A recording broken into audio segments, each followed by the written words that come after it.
Hello everybody, this is going to be my top 3 favourite areas from Bloodborne. Keep in mind this is all my own opinion, and let me know in the comments below what your favourite areas are and maybe what you'd like to see ranked next, so hope you all enjoy.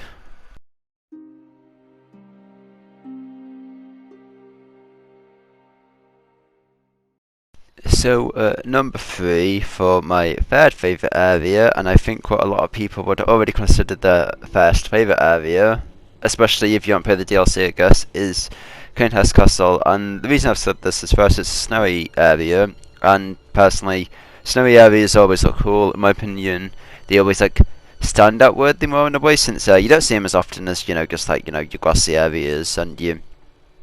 deserty areas you could say and all that, but one about Bloodborne here, and the snow with like the old almost gothic castle type of thing, it just looks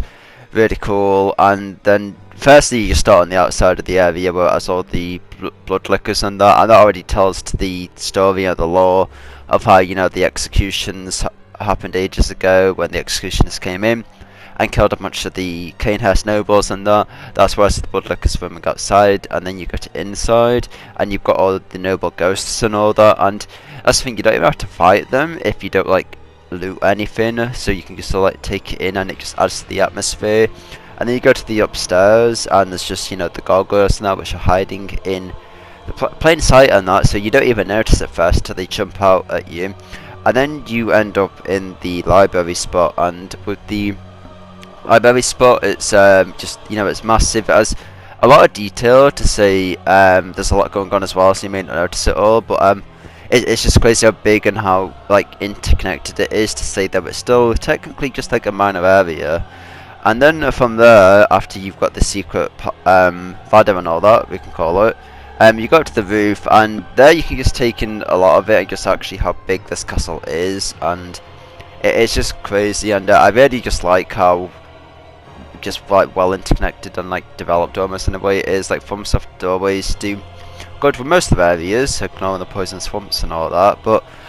this area just like is amazing, and I've just always liked it ever since I first stepped foot in it, because you may not even discover it since it is like a secret area and all that. And then finally though, we got to talk about the boss, Mortal Ligurius, and it's a really well done fight. It's also a really challenging fight, so respect that, and just how it adds to the lore and just his backstory and that, and how you're technically doing him a service and like freeing him. I just found that crazy. And then even then there's the other secret of putting the crown on and discovering the lost remaining fire blood and that, and joining the Covenant. And to me, just all of this is like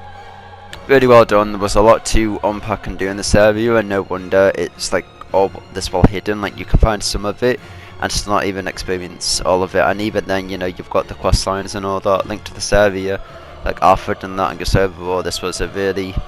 well done area, and that's why it is in my number 3 spot. So now let's go on to number 2.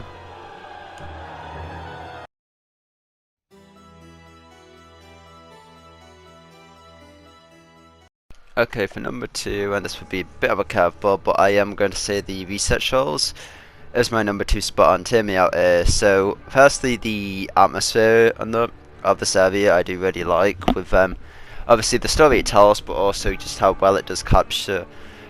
what this place is meant to be, how it was a place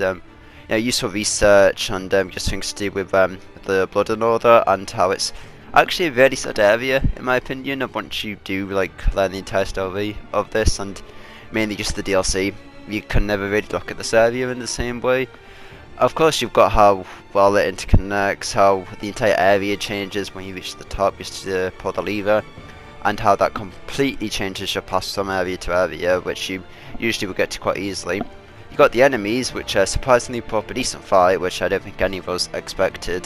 to be fair, and how frantic and all that they are. Well, it makes sense though, since they're mad. You've got things like the cross line and that, which gets you the Milkweed rune, which I also found kind of sad, how you was pretty much making the woman, Saint Adeline, I believe her name is, go slowly like insane in a way. And obviously there's links into the fishing camlet and that, which is the secret. And of course you have all the patients and just their stories, which I found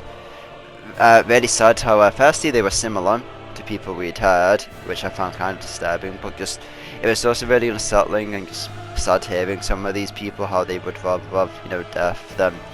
to go mad like all the others outside and that, and how all of them they go asking for Lady Maria and that, and it just shows that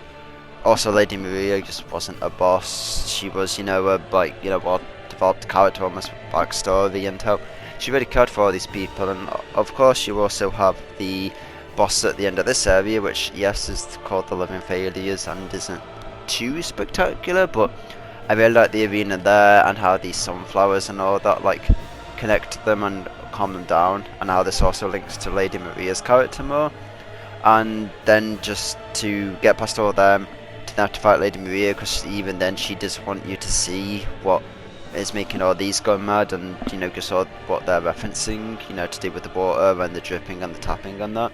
just for you to then defeat her and just to see what the like the first hunters did and that. It's just it's really well done, but also very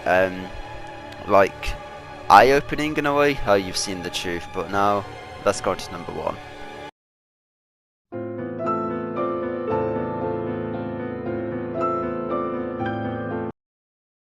Now for number one, we have the Hunter's Dream, and I'm just going to quickly tell you why this is my number one spot. And firstly,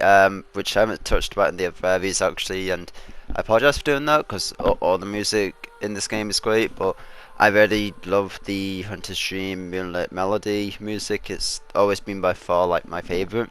in Bloodborne, and that how it's just so calming and just captures the like dream-like state, because obviously you're not in anywhere in the real world, you are in a dream here, and obviously you know your things like the doll and all that you talk to and just the messages you see, so it really captures that well. And then you also have just how this area looks. I love the flowers everywhere, how this, you know, the slight bit of fog and all that, and just the great choice of colours. You know, it's not anything too dark, it's actually, you know, lit up and all that, it's bright, it does make you feel safe and all that, but it also definitely captures you feeling that disconnected from the real world, which obviously they've just done a really good job on. And then you've also got the house and that, which is different from, you know, the outside and that with the graves and all that, but I think it looks really cool how it's a very like smaller minor thing, but you've got like this place where Gehrman stays, he's got all his weapons and that, there's even a scythe there, which you probably didn't notice until you beat the game for the first time. But actually talking about Gehrman, the last thing I like about this area is how, you know, you're the final boss take here, or the final bosses, you know, depending on your ending, and the Gehrman fight with his music is just really nice, and how it's in that open field. I think that's also where they got, you know, the similar boss room for Dark Souls 3. And then you do also have the moon presence and that, and to me they just did a amazing job. Just everything about this area I just love, and I just can't think of a thing I don't like about this area, because to me it is my favourite hub area. Like Firelink Shrine's really good, the Nexus is really good, and then, you know, even Majula's really good. I'm not saying I don't like them areas, but to me Bloodborne and its hub area with the Hunter's Dream will just always be my favourite. And that's gonna be it for me then, guys, so I hope you all enjoyed. I will catch all of you in the next one, and if you liked this video, maybe drop a like and comment what you'd like to see me rank next, because I would like to rank some more things. You know, maybe one day we can rank the worst areas, or just rank all the areas and that, but that's going to be it from me, and I will catch all of you in the next one.